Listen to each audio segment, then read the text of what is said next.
બાળમિત્રો, કેમ છો બધા? મજામાં છો ને? હા, તો સરસ. ચાલો, આજે આપણે ગુજરાતી વિષયમાં કયો પાઠ લખતા હતા? કોને યાદ છે બધામાં? કહો તો બધા જ. હા, આપણે પાઠ 3 મહેનતનો રોટલો લખતા હતા. તો ચાલો બધા જ પાઠ 3 મહેનતનો રોટલો અને એમાં કયો પ્રશ્ન નંબર લખતા હતા એ બુકમાં ખોલીને બતાવો તો મને. અરે વાહ, બધાને યાદ છે. હા, પ્રશ્ન નંબર 12. જો પ્રશ્ન નંબર 12 શું છે? નીચેના શબ્દોને શબ્દકોશની કક્કાવારીના ક્રમમાં ગોઠવો. બાળકો, બધાને મળી ગયો ને પ્રશ્ન નંબર 12 અને પાના નંબર 15 ઉપર છે. તો ચાલો આપણે કક્કાવારીના ક્રમમાં શબ્દોને ગોઠવશું. તો જુઓ, એમાં પહેલું આપેલું છે મહારાજ, ઓજાર, સાધુ, મોચી, પગરખા અને પૈસા. તો હવે આપણે કક્કાવારીના ક્રમમાં ગોઠવવાના છે. તો પહેલાં આવે બાળકો સ્વર અને પછી આવે વ્યંજન. તો આમાં સ્વરથી બનતો કોઈ શબ્દ આપેલો છે, જુઓ તો. હા, ઓજાર. તો આપણે પહેલાં લખીશું ઓજાર. તો લખો બધા ઓજાર. બાળકો, સરસ મજાની અક્ષરે અને પેન્સિલથી લખવાનું છે ઓજાર. પછી કયો શબ્દ આવશે, જુઓ તો બધા જ. પ આવે. તો જો આમાં પ થી બનતા બે શબ્દો છે, પગરખા અને પૈસા. તો એમાં પહેલા પગરખા આવશે કે પૈસા? હા, એક સરખા શબ્દ હોય તો આપણે બારાક્ષરી પ્રમાણે જોવાનું ને, કક્કો બારાક્ષરી એના પ્રમાણે જોવાનું. તો હવે પહેલા આવશે પગરખા. તો લખો બધા પગરખા.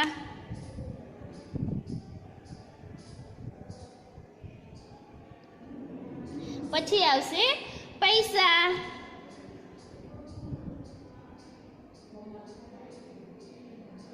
પછી જુઓ, પછી કયો શબ્દ આવશે બાળકો? હા, પ પછી મ આવે છે. તો જુઓ બાળકો, મમાં પણ એમ જ છે, બે શબ્દો આપેલા છે. મથી બનતા બે શબ્દો છે, મહારાજ અને બીજું છે મોચી. તો આમાં પણ આપણે પહેલા બારાક્ષરી પ્રમાણે જોશું. તો પહેલા શું આવશે? હા, મહારાજ. તો લખો બધા મહારાજ. અને પછી આવશે મોચી. અને હવે સૌથી છેલ્લે જુઓ બાળકો, એક જ શબ્દ બચેલો છે, સાધુ. હવે આપણે બીજું જોઈશું. તો એમાં પણ જુઓ, પેલું નવાઈ, રૂપિયો, વાયદો, બેફિકર અને દુનિયા. તો હવે આપણે એમાં પણ લખીશું. તો પહેલા સૌથી પહેલા શું કયો શબ્દ આવશે બાળકો? હા, સરસ, દુનિયા. લખો. હવે તો તમને બધાને ક્રમમાં ગોઠવતા શબ્દો આવડી ગયા ને? ચાલો, દુનિયા પછી કયો શબ્દ આવશે? હા, નવાઈ. નવાઈ પછી હા, બ થી બને છે, તો બેફિક્ર.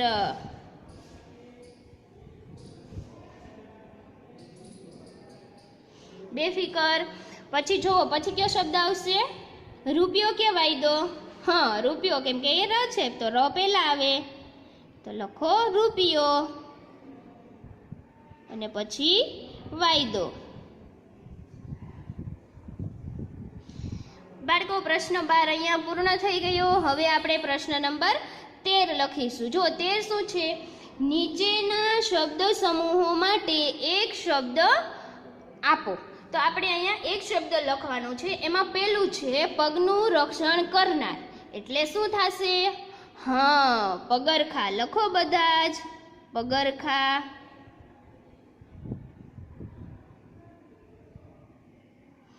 પછી બીજું છે સ્પર્શ માત્રથી લોઢાને સોનામાં બદલી નાખનાર મણી.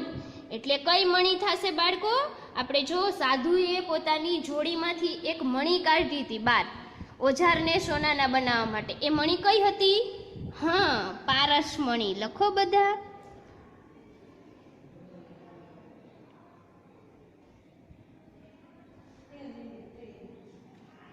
ચાલો, હવે ત્રીજું, ઘરે ઘરે ફરીને ભિક્ષા માંગવી.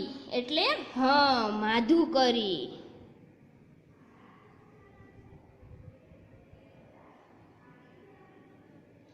પછી છે પોતાના બાવડાના બળથી પોતાનું ભાવિ ઘડનાર, એટલે આપકર્મી.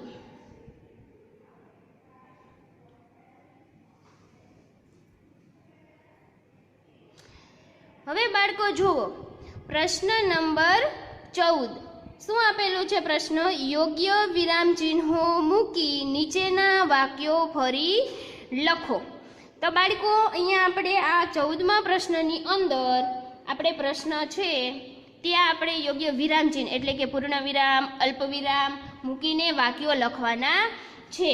તો એમાં પહેલું શું વાક્ય આપેલું છે જોવો તો બધા જ બાળકો. પહેલું શું આપેલું છે? કાશી નગરીમાં એક મોચી રહેતો હતો. તો આમાં કે અલ્પ વિરામ, પૂર્ણ વિરામ કંઈ જ નથી. તો હવે આપણે એને મૂકીને વાક્ય લખવાનું છે. તો આપણે લખીશું કાશી નગરીમાં એક મોચી રહેતો હતો. પૂર્ણ વિરામ. વાક્ય પૂર્ણ થઈ ગયું તો ત્યાં આવશે પૂર્ણ વિરામ. પછી બીજું જુઓ, બેફિક્ર રહો મહારાજ વાયદો નહીં ચૂકું. તો ત્યાં પણ લખો બધા બેફિકર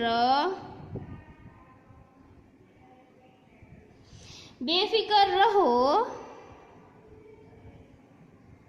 મહારાજ. પછી આવશે અલ્પ વિરામ, વાયદો નહીં ચૂકું, પૂર્ણ વિરામ. બાળકો હવે ત્રીજું વાક્ય, કેમ મૂંગા થઈ ગયા? તો અહીંયા જુઓ પ્રશ્ન પૂછે છે તો પાછળ કઈ નિશાની આવશે? હા, પ્રશ્નાર્થ ચિહ્નની. તો લખો કેમ મૂંગા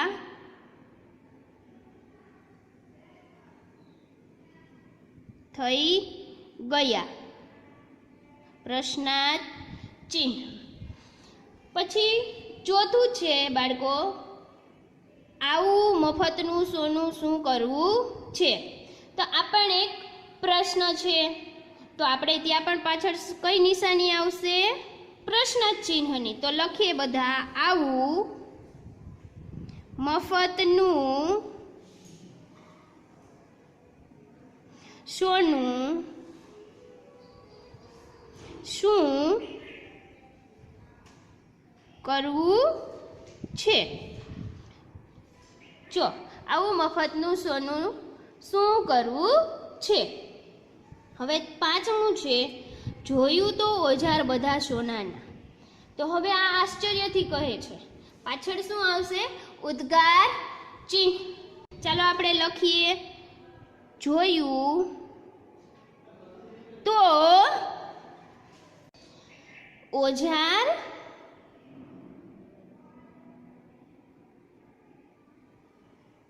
બધા સોનાના, ઉદ્ગાર ચિહ્ન. જો જોયું તો ઓજાર બધા સોનાના છે ને બાળકો, બધા જ વાક્યો શેલા. તો હવે છઠ્ઠું વાક્ય જોઈએ, તું તો બહાદુર સસલી જોઈને ભાગ્યો. તો ત્યાં આપણે લખીશું તું તો બહાદુર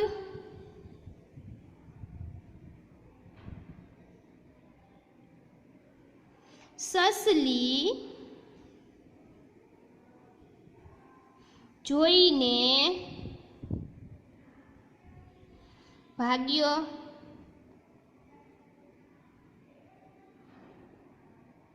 જો બાળકો છે ને બધા સહેલા વાક્યો.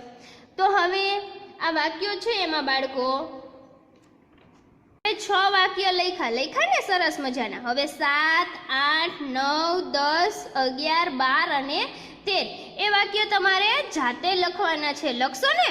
હા સરસ, મને ખબર જ છે કે તમને આવડે જ છે કઈ રીતે લખવાના. હવે એટલા જે બાકી વાક્ય છે 5 એ તમારે સરસ મજાના અક્ષરે વ્યવસ્થિત અલ્પવિરામ, પૂર્ણવિરામ, પ્રશ્નાર્થ મૂકીને લખવાના છે.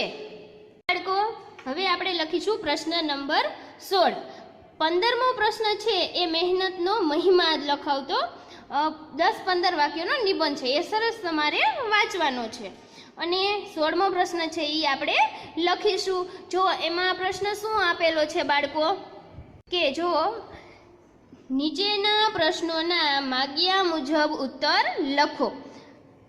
તો એમાં પહેલો ખાલી જગ્યા છે, બીજાઓએ 2 રૂપિયા દેખાડ્યા હતા પછી ખાલી જગ્યા હતા, એવું સાધુ કહે છે. તો આપણે છે ખાલી જગ્યા લખવાની છે. બાળકો સરસ નાના અક્ષરે લખજો કેમ કે ત્યાં લખવાનું થોડું જાજુ છે. તો ત્યાં લખો 1.5 રૂપિયા સુધી આવ્યા. જો ના સમાય તો નીચે વ્યવસ્થિત આવી રીતે લખી શકો છો. હવે બીજી ખાલી જગ્યા, સાધુ કહે જરૂર હો મારે પરમ દિવસે ખાલી જગ્યા ન થાય. તો આપણે ત્યાં શું આવશે જવાબ? હા, પરમ દિવસે શું થશે બાળકો કહો તો? માટે ઢીલ. પછી ત્રીજી ખાલી જગ્યા, મહારાજ તમને માણસ પારખતા આવડતું નથી, આખી દુનિયા ખાલી જગ્યા છો.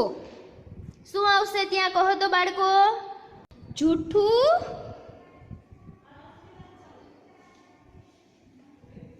જૂઠું બોલે છે એમ જ તમે માનો છો. બાળકો હવે છે મહેનતનો રોટલો પાઠમાંથી જોડાક્ષર વાળા શબ્દો શોધો અને લખો. તો આપણે એ શબ્દો ગોતીને શું કરવાનું છે બાળકો? સારા અક્ષરે લખવાનું છે. તો ચાલો બધા જ શબ્દો ગોતીને લખવા માટે તૈયાર છો બાળકો? હા, તો ચાલો આપણે લખીશું. ચાલો આપણે પહેલું લખીશું વિશ્વાસ, પછી બીજું લખીશું ઈચ્છા, ત્રીજું લખો પૂછ્યું,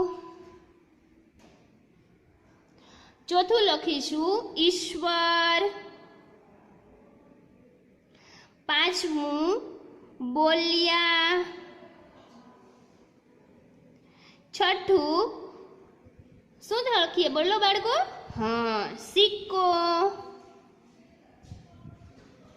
તો અહીંયા આપણે આ 6 શબ્દ પૂર્ણ કર્યા. હવે બાળકો આપણે જો નીચેના કોષ્ટકમાંથી દર્શાવ્યા પ્રમાણે રૂઢિપ્રયોગો શોધો.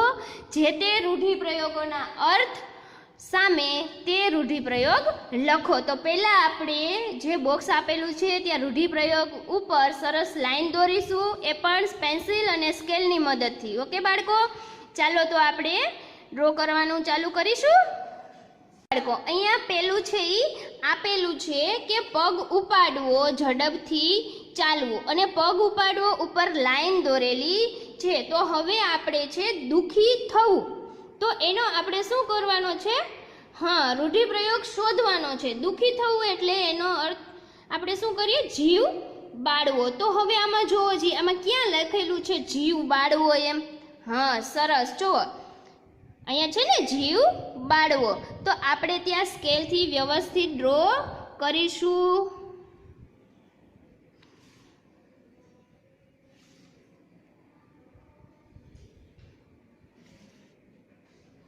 અને દુઃખી થવું સામે લખીશું કે જીવ બાળવો.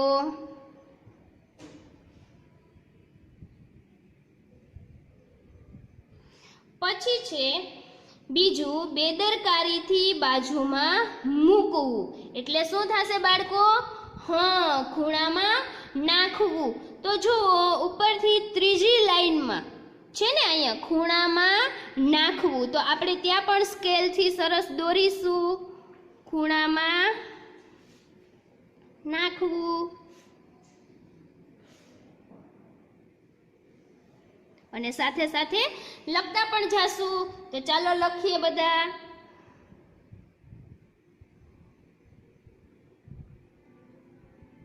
ખૂણામાં નાખવું.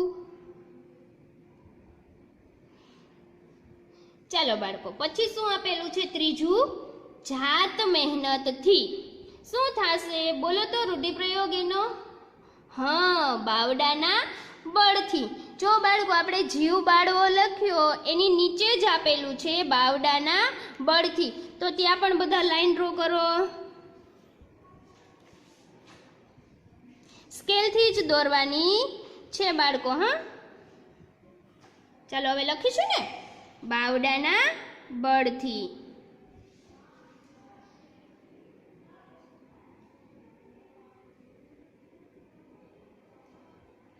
જો પછી ચોથું છે શ્રમ કર્યા વિના નિરાતે ઉપભોગ કરવો. કહો તો ત્યાં શું લખવાનું થશે બાળકો? હા, બેઠા બેઠા ખાવું. તો જો પગ ઉપાડવો લખેલું છે એની બાજુમાં જ આપેલું છે, જો છે ને બેઠા બેઠા ખાવું. તો આપણે ત્યાં લાઈન ડ્રો કરીશું.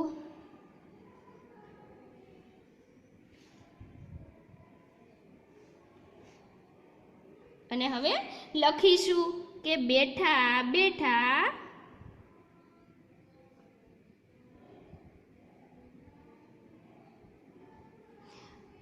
ખાવું. સરસ લખાઈ ગયું બાળકો બધાને? Very good. હવે પાંચમું અને છેલ્લું છે જીવન નિર્વાહ કરવો. તો એના માટે કયો શબ્દ આવશે બાળકો? હા, પેટનો ખાડો પૂરવો. તો એ વાક્ય છે ક્યાં લખેલું છે? બોક્સમાં જોવો તો બધા જ. હા, સૌથી ઉપર પેટનો ખાડો પૂરવો. તો આપણે ત્યાં સરસ લાઈન ડ્રો કરીશું ને. ચાલો કરો બધા જ. પેટનો ખાડો પૂરવો. તો આપણે ત્યાં લખીશું કે પેટનો ખાડો પૂરવો. હવે બાળકો અહીંયા આપણે રૂઢિપ્રયોગો પૂર્ણ થયા. હવે એના પછીનો આપણે પ્રશ્ન જોઈશું. બાળકો, આ પ્રશ્ન શું છે? પૂર્ણ વિરામ, અલ્પ વિરામ, પ્રશ્નાર્થ ચિહ્ન, ઉદ્ગાર ચિહ્નનો ઉપયોગ કરી એક એક નવો વાક્ય બનાવો. તો આપણે અહીંયા એક એક વાક્ય લખવાના છે અને એ પણ સારા અક્ષરે. તો ચાલો આપણે પહેલા લખીશું પૂર્ણ વિરામ વાળું વાક્ય. તો એક કરીને લખીશું ત્યાં આપણે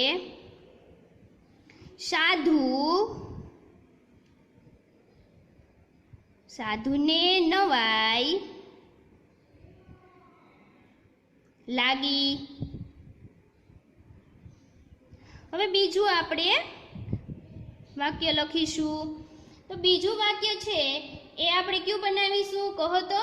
હા, અલ્પ વિરામનો ઉપયોગ કરીને. તો ત્યાં લખીએ મહારાજ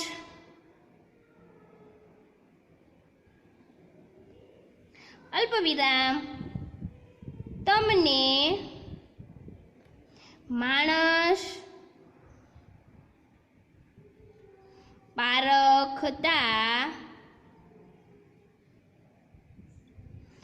આવડતું નથી. હવે ત્રીજું વાક્ય છે જે પ્રશ્નાર્થ ચિહ્નથી આપણે બનાવીશું. લખો બધા. નાહક શું કામ ધક્કા ખાઓ છો? પ્રશ્નાર્થ ચિહ્ન શું કહે છે? નાહક શું કામ ધક્કા ખાઓ છો? હવે છેલ્લું ઉદ્ગાર ચિહ્નથી આપણે બનાવીશું. લખો મોચી ભગત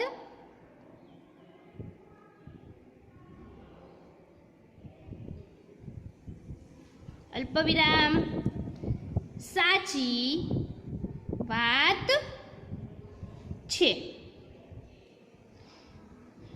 બાળકો, અહીંયા આપણો આ પાઠ છે મહેનતનો રોટલો એ પૂર્ણ થાય છે. આશા છે કે તમે બધાએ 1 થી 3 પાઠ ગુજરાતીમાં સારા અક્ષરે લખી લીધા હશે. અને જો કોઈને ત્રીજો પાઠ લખવાનો બાકી હોય તો સરસ વિડીયો જોઈને અથવા તો પીડીએફમાંથી જોઈને સારા અક્ષરે લખી શકો છો, પણ આપણે લખી લેવાનું છે. તો હવે આપણે ફરી મળીએ, ત્યાં સુધી બધાને મારા જય શ્રી કૃષ્ણ.